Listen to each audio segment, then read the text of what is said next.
आज हम पिता आनसांगोंग दूसरी बार आए मसीह परमेश्वर है उपदेश शीर्षक के साथ परमेश्वर के वचन का अध्ययन करने जा रहे हैं। जब हम कहते हैं कि मसीह आनसांगोंग परमेश्वर और मसीह है जो दूसरी बार इस पृथ्वी पर आए, तो बहुत से लोग हमसे कहते हैं उन्होंने हमारे समान शरीर में इस पृथ्वी पर जन्म लिया, तो आप कैसे कह सकते हैं कि वह परमेश्वर है? आजकल संसार के कई लोग वही प्रश्न पूछते हैं जो 2000 वर्ष पहले फरीसियों, शास्त्रियों और यहूदियों ने पूछे थे। फिर क्या हमें बाइबल के वचनों के द्वारा इस सत्य की गवाही देने के लिए कि मसीह आनसांगोंग ही परमेश्वर है, उत्तर के साथ तैयार नहीं रहना चाहिए? ऐसा करने के लिए हमें प्रेरितों की पुस्तक में एक नजर डालने और यह देखने की आवश्यकता है कि प्रेरितों ने 2000 वर्ष पहले कैसे सुसमाचार का कार्य पूरा किया। पेंतिकुस्त के दिन पहली बरसात का पवित्र आत्मा प्राप्त करने के बाद उन्होंने अपने जीवन को यह प्रचार करने के लिए कि यीशु ही मसीह है समर्पित किया। उस समय संसार के लोग यीशु को केवल मरियम और यूसुफ के पुत्र के रूप में देखते थे, जो नासरत का एक बड़ाई था। वह केवल एक झूठे धर्म के नेता के रूप में उनके बारे में विचार करते थे। शारीरिक दुनिया में हम क्या सोचते हैं और आत्मिक दुनिया में परमेश्वर क्या सोचते हैं, इसके बीच बहुत से अंतर प्रकट होते हैं। इसलिए आज हम पिता आनसांगोंग दूसरी बार आए मसीह परमेश्वर है शीर्षक के साथ उपदेश का अध्ययन करने जा रहे हैं। आइए हम बाइबल के द्वारा अध्ययन करें कि मसीह आनसांगोंग परमेश्वर है क्योंकि उन्होंने राजा दाऊद के सिंहासन की भविष्यवाणी को पूरा किया। बाइबल के कई नबियों ने मसीह के बारे में गवाही दी जो राजा दाऊद के जीवन और उपलब्धियों के माध्यम से दूसरी बार आते हैं। राजा दाऊद के विषय के बारे में अध्ययन करने के द्वारा हम मसीह को जब वह आते हैं पहचान सकते और ग्रहण कर सकते हैं।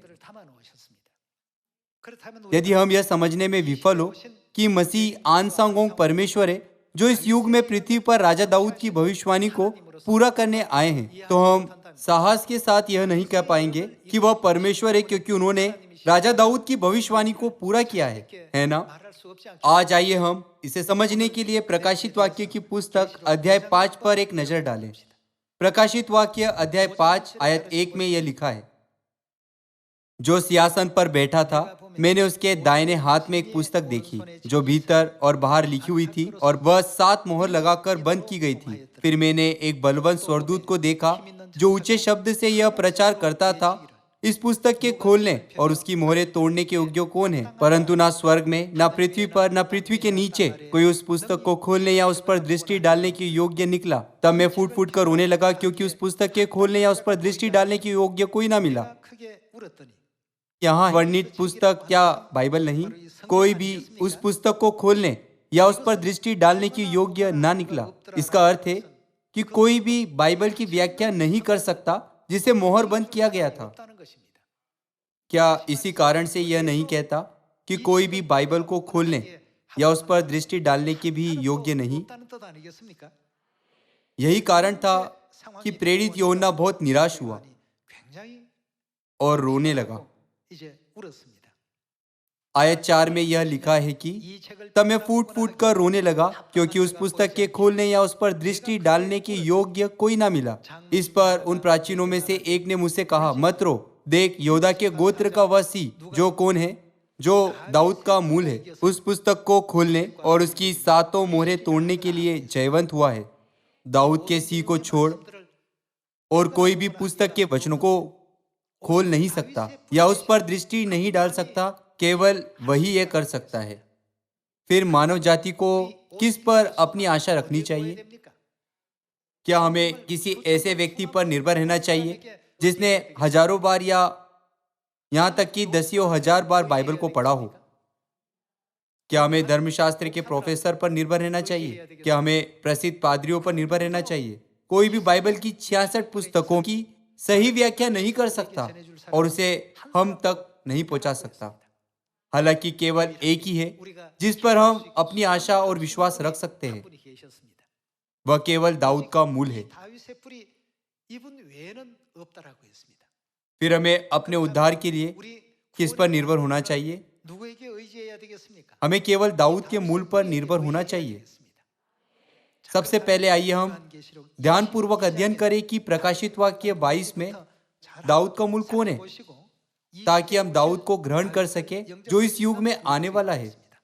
प्रकाशित वाक्य अध्याय 22 आयत 16 में यह लिखा है कि मुझ यीशु ने अपने स्वर्गदूत को इसलिए भेजा कि तुम्हारे आगे कलीसियाओं के विषय में इन बातों की गवाही दे।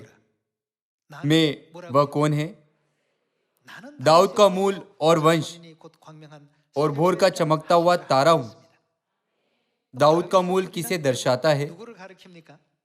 दाऊद का मूल यीशु है। फिर क्या यीशु के अलावा कोई है जो बाइबल को खोलकर उसकी व्याख्या कर सकता है? कोई नहीं है। धर्मशास्त्र का एक प्रसिद्ध डॉक्टर भी, जिसने व्यापक रूप से बाइबल का अध्ययन किया है, परमेश्वर की जगह पर उसकी व्याख्या नहीं कर सकता। वह जो बाइबल को खोल सकता और हमें उसे समझने दे सकता है, केवल दाऊद का मूल यानी दूसरी बार आने वाले मसीह है।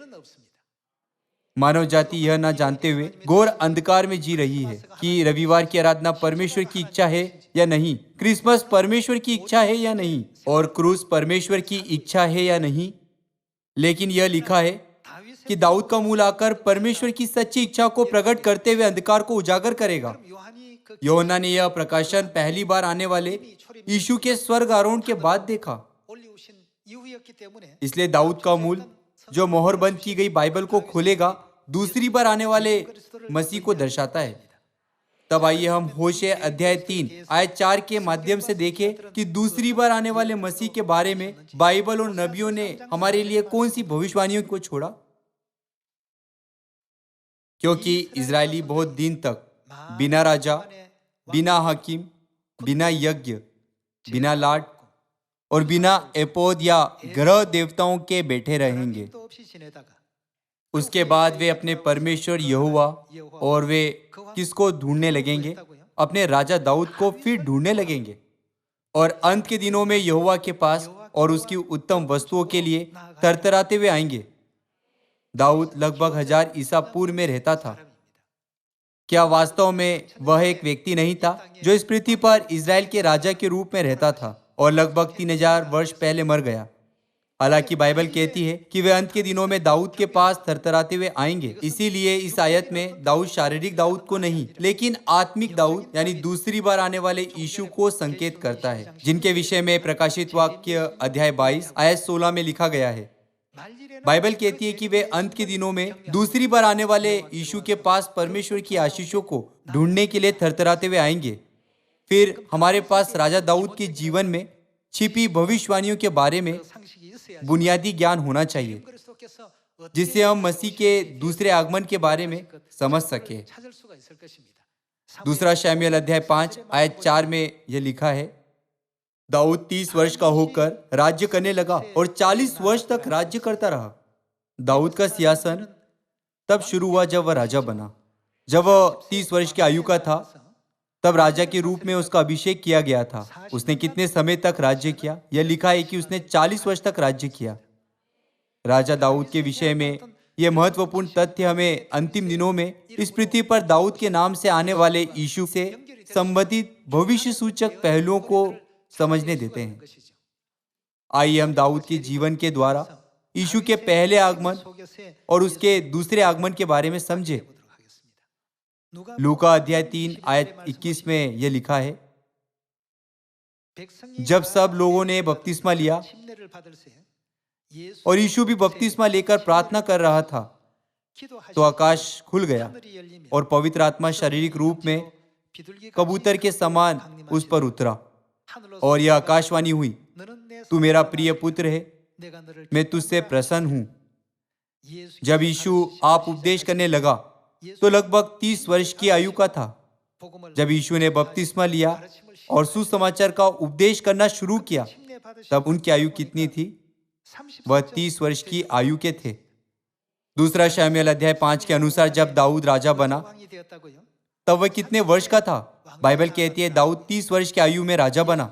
यीशु 20 या 10 वर्ष की आयु में भी बपतिस्मा ले सकते थे। वह किसी भी उम्र में बपतिस्मा ले सकते थे, लेकिन जब उन्होंने बपतिस्मा लिया तब वह 30 वर्ष की आयु के थे।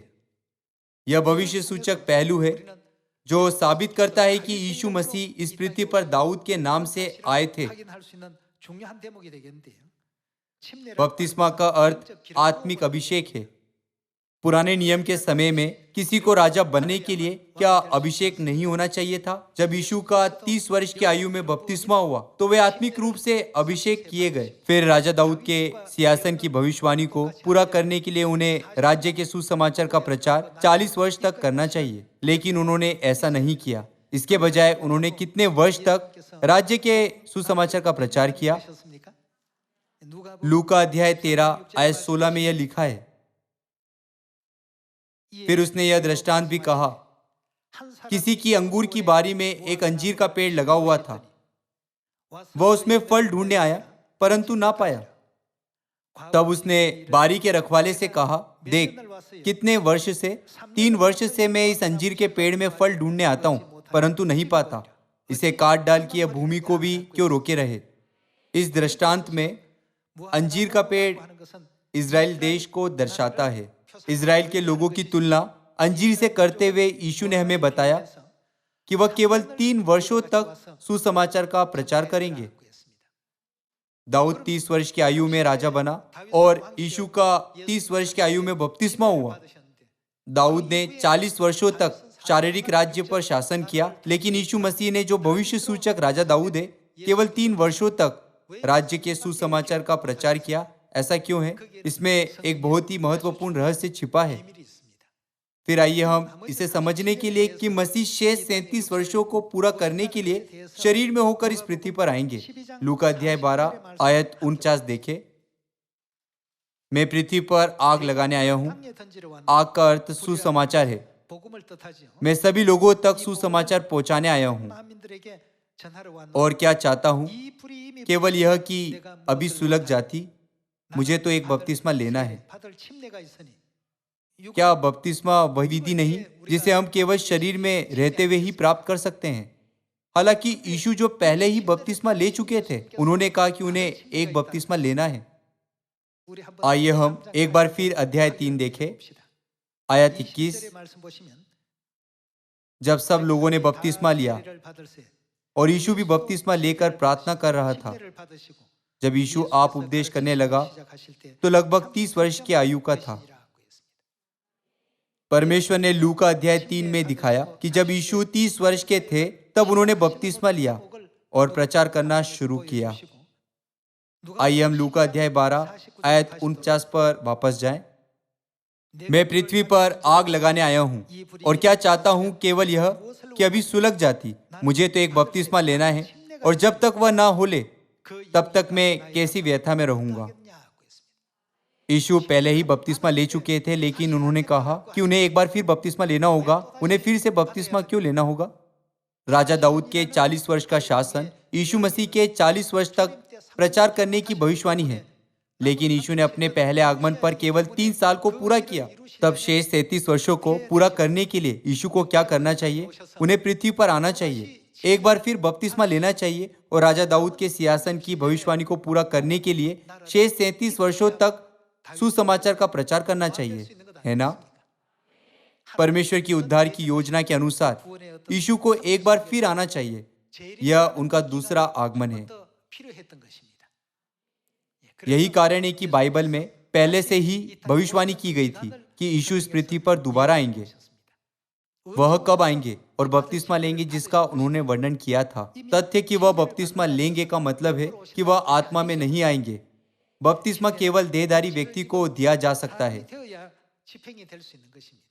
आइए हम मत्ती अध्याय 24 में जाकर यह पता करें कि वह दोबारा कब आएंगे। आइए हम मत्ती अध्याय 24 आयत 3 पढ़ें।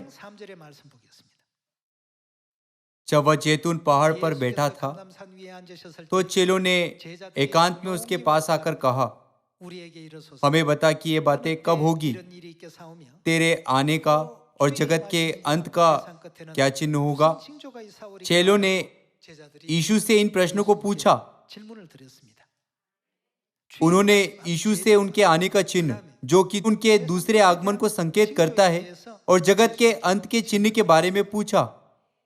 यीशु ने अध्याय 32 में अपने आगमन के बारे में व्याख्या की। अंजीर के पेड़ से यह दृष्टांत सीखो, जब उसकी डाली कोमल हो जाती और पत्ते निकलने लगते हैं तो तुम जान लेते हो कि ग्रीष्म काल निकट है। इसी रीति से जब तुम इन सब बातों को देखो तो जान लो कि वह निकट है, वरन द्वार ही पर है। आपका आगमन कब होगा? आप 10 साल में आएंगे या 50 साल में? जब चेले यीशु के दूसरे आगमन के बारे में उत्सुक थे और यीशु से उसके विषय में पूछा, तो उन्होंने उन्हें दूसरे आगमन का चिन्ह और जगत के अंत का चिन्ह बताने के लिए अंजीर के पेड़ के दृष्टांत की व्याख्या की। वह द्वारी पर है का अर्थ है कि हमें शीघ्रता से द्वार खोलकर उन्हें ग्रहण करने के लिए तैयार रहना चाहिए। फिर इसका मतलब क्या है और यह कब होगा? हमारे सच्चे परमेश्वर ने कहा कि जब अंजीर के पेड़ की डाली कोमल हो जाएगी और पत्ते निकलने लगेंगे तब वह आएंगे। जब हम इस दृष्टांत को ठीक तरह से समझेंगे तो भले ही लोग कहे, देखो मसीह यहाँ है या वहाँ है, हम नहीं भरमाए जाएंगे। इसके बजाय हम निश्चित रूप से सच्चे मसीह को ग्रहण करने में सक्षम होंगे। सच्चे मसीह को ग्रहण करने के लिए हमें अंजीर के पेड़ के बारे में अध्ययन करने की आवश्यकता है। अंजीर का पेड़ इजराइल के देश को या इजराइल के लोगों को दर्शाता है। जैसा कि आप पहले से जानते हैं, इजराइल की राजधानी यरूशलेम को लगभग 68 ईस्वी में रोम के सेनापति वेस्पासियन ने घेर लिया था। यह यरूशलेम की पहली घेराबंदी थी। क्या इसी वजह से यीशु ने एक बार मार्ग पर चलते हुए एक अंजीर के पेड़ को श्राप नहीं दिया, ताकि वह हमें यह बता सके कि इजराइल नष्ट हो जाएगा? यीशु ने कहा, अब से कोई तेरा फल कभी ना खाए। भोर को जब चेलों ने अंजीर के पेड़ को देखा तो जिस अंजीर के पेड़ को यीशु ने श्राप दिया था वह सूख चुका था। बाइबल की चारों सुसमाचार की पुस्तकों में यह क्यों लिखा गया है? लोग जो यीशु के अंजीर के पेड़ को श्राप देने का कारण नहीं जानते, प्रश्न करते हैं, बाइबल कहती है कि अंजीर के फल का समय ना था, तो यीशु ने क्यों उसे फल ना होने के लिए श्राप दिया? ऐसी घटना होने देने के द्वारा यीशु ने अपने चेलों को इजराइल के भविष्य के बारे में अंजीर के पेड़ के माध्यम से व्यवहारिक सबक दिया। यीशु ने अपने चेलों को सीधी भविष्यवाणी के माध्यम से भी यह जानने दिया कि यरूशलेम अन्य देश के द्वारा आक्रमण किया जाएगा। जब तुम यरूशलेम को सेनाओं से घिरा हुआ देखो, तब बिना हिचकिचाए नगर से भाग जाना। सेनापति वेस्पासियन ने रोमन सेना का नेतृत्व किया और यरूशलेम को घेर लिया। इस बीच रोमन सम्राट नीरो ने रोम को जला दिया। जब रोमी लोगों को पता चला कि नीरो ने ही शहर को जलाया है, तो वे सम्राट को हटाने के लिए विद्रोह करने लगे। सम्राट नीरो ने आत्महत्या कर ली। सम्राट नीरो की मृत्यु के बाद सेनापति वेस्पासियन ने अपनी सेना वापस ली, जो यरूशलेम को घेरे हुए थी, और विद्रोह को शांत करने के लिए रोम वापस लौट गया। जब सेनापति वेस्पासियन रोम वापस गया तो उसने विद्रोह को शांत किया और सम्राट बन गया। 70 ईस्वी में उसने अपने बेटे सेनापति टाइटस को दूसरी बार यरूशलेम की घेराबंदी करने और उसे जीतने के लिए भेजा। जिन्होंने यीशु की भविष्यवाणी पर ध्यान दिया था, उन्होंने महसूस किया कि जिस समय रोमन सेना ने अपनी सेना वापस ली थी, वह वही समय था जब यीशु ने उन्हें शहर से भागने के लिए कहा था। इसलिए वे पेला नामक एक दूर नगर में भाग गए और उनमें से कोई भी मारा नहीं गया। लेकिन जो लोग यीशु पर विश्वास नहीं करते थे, वह यह सोचकर नगर में ही रहे, लोग रोम को कितना भी शक्तिशाली क्यों न कहे, रोम इजरायली सेना से जीत नहीं सकता, इसलिए उसने अपनी सेना वापस ले ली। इसी वजह से ये सभी लोग नगर में रहे और वे यीशु पर विश्वास करते थे, पेला में भाग गए। अप्रैल 70 ईस्वी में जब रोमन सेना ने यरूशलेम शहर को घेर लिया और उस पर हमला किया, तो शहर के अंदर के लोग घबरा गए, क्योंकि यरूशलेम शहर में भोजन सामग्रियों को प्रदान करने के मार्गों को रोक दिया गया था। अंत में 11 लाख लोग मारे गए और 97,000 लोग बंदी बनाए गए। इजराइल का देश इतिहास से गायब हो गया। यीशु ने अंजीर के पेड़ के द्वारा इजराइल के विनाश की भविष्यवाणी की थी।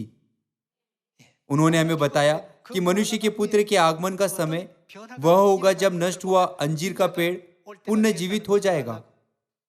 यीशु ने भविष्यवाणी की थी कि अंजीर के पेड़ के सूख जाने से इजरायली अपनी संप्रभुता और देश खो देंगे। और उन्होंने यह कहते हुए, जब उसकी डाली कोमल हो जाए और पत्ते निकलने लगे, तब तुम जान लेना कि मनुष्य का पुत्र द्वारी पर है। हमें बताया कि इजराइल अपनी खोई हुई संप्रभुता को पुनः प्राप्त कर लेगा। इजराइल के इतिहास से अब सभी अच्छी तरह से परिचित है। 70 ईस्वी में इजरायलियों ने अपने देश को खो दिया और करीब 1900 सालों तक राजवीन होकर पूरी दुनिया में आवारा घूमते रहे। इसके अतिरिक्त क्या हर कोई नहीं जानता कि द्वितीय विश्व युद्ध के दौरान होलोकॉस्ट में जर्मन नाजियों द्वारा 60 लाख यहूदी लोगों को मारा गया था। हालांकि इजराइल ने 14 मई 1948 को अपनी संप्रभुता पूर्ण प्राप्त की। इजराइल की भूमि जो 1000 वर्षों से अधिक समय तक अन्य राष्ट्रों के पास थी, इजरायलियों को वापस कर दी गई।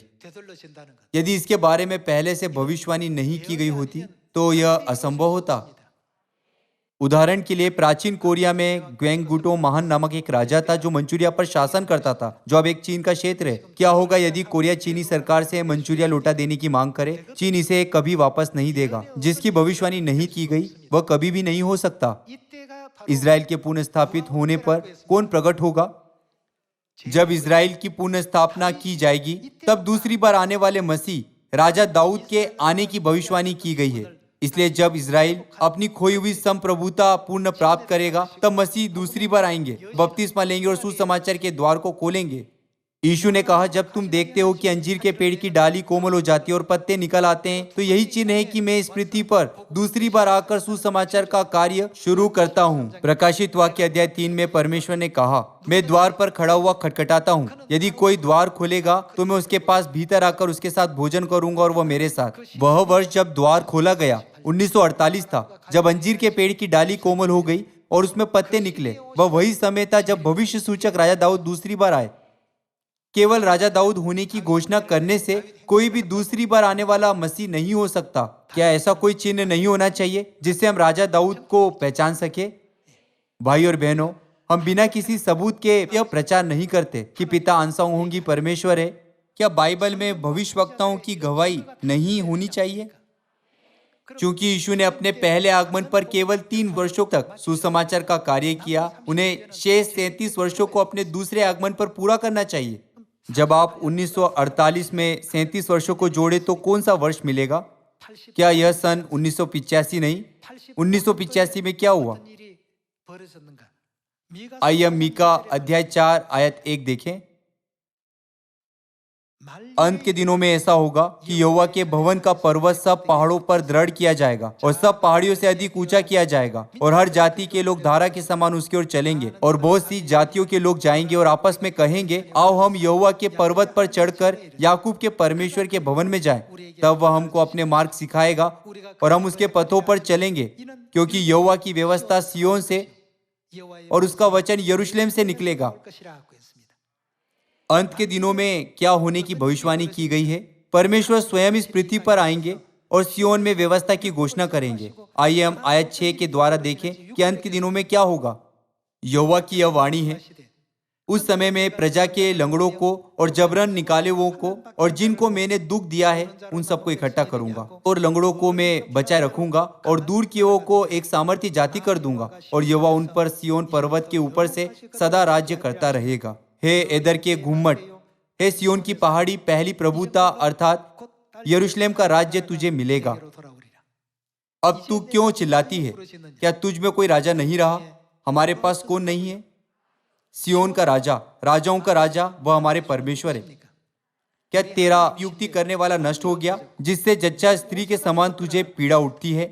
यशायाह अध्याय 9 आयत 6 में यह लिखा है, क्योंकि हमारे लिए एक बालक उत्पन्न हुआ, हमें एक पुत्र दिया गया है और प्रभुता उसके कांधे पर होगी, और उसका नाम क्या होगा? अद्भुत युक्ति करने वाला, पराक्रमी परमेश्वर, अनंत काल का पिता और शांति का राजकुमार रखा जाएगा। लिखा है कि परमेश्वर जो युक्ति करने वाला है नष्ट हो गया है। यह कहाँ होगा? यह सिय्योन में होगा।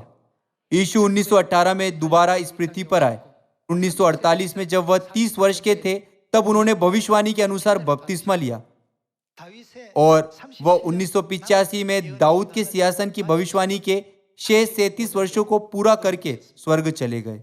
यह लिखा है कि क्या तुझ में कोई राजा नहीं रहा? क्या तेरा युक्ति करने वाला नष्ट हो गया?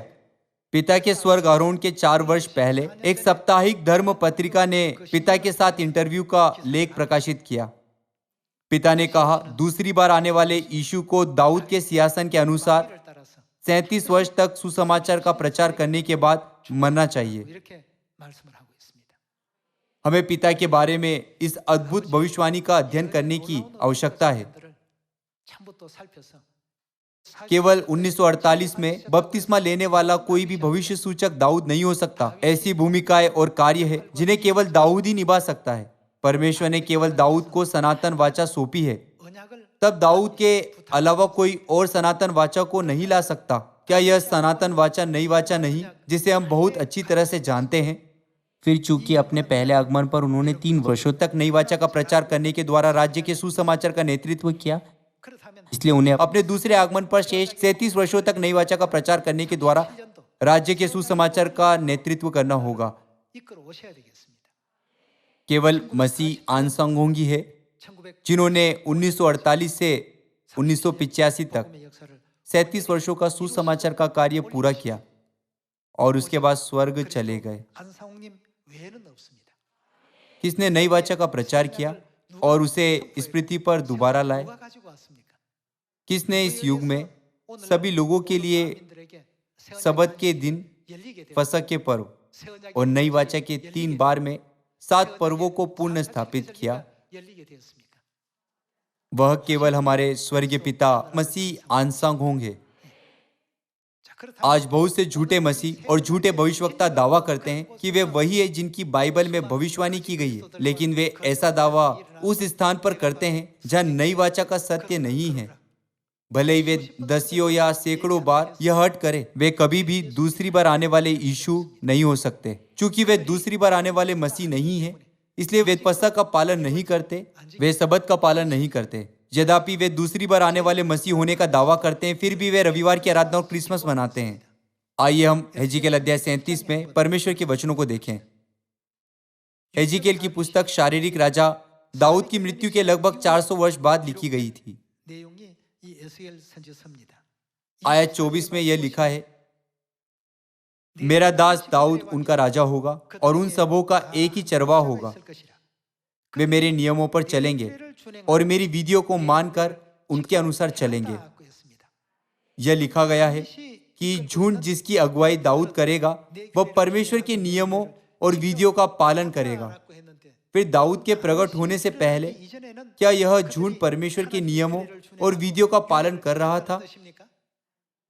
आखिरकार केवल दाऊद के प्रकट होने के बाद ही वे परमेश्वर के नियमों का पालन कर सकते और विधियों को मान सकते हैं। यह भी लिखा है कि केवल दाऊद ही बाइबल को खोल सकता है। हेजिकेल 37 पढ़ने के द्वारा हम समझ सकते हैं कि परमेश्वर के लोग केवल दाऊद के प्रकट होने के बाद ही परमेश्वर के नियमों और विधियों का पालन कर सकते हैं, उससे पहले नहीं।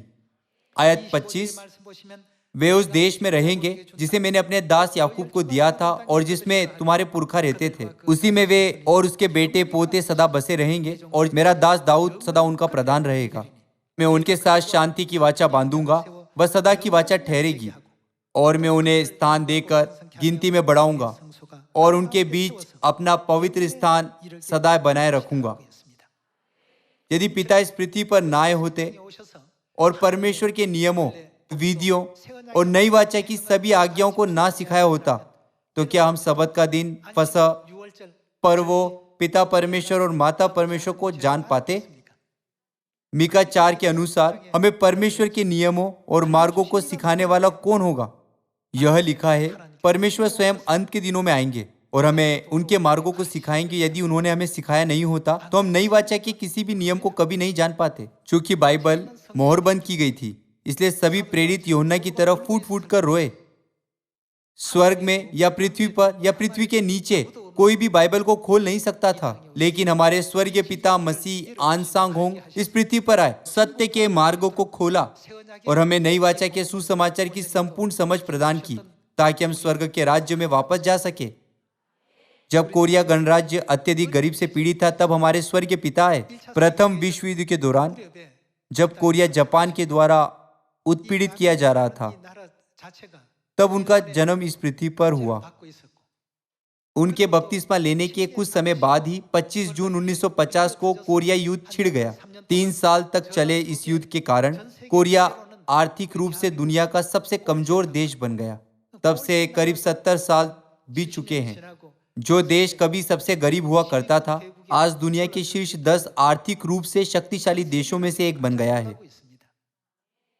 ऐसे कठिन समय के दौरान मसीह आन सांग होंग इस पृथ्वी पर आए और कई कठिनाइयों के बावजूद चर्च का नेतृत्व किया।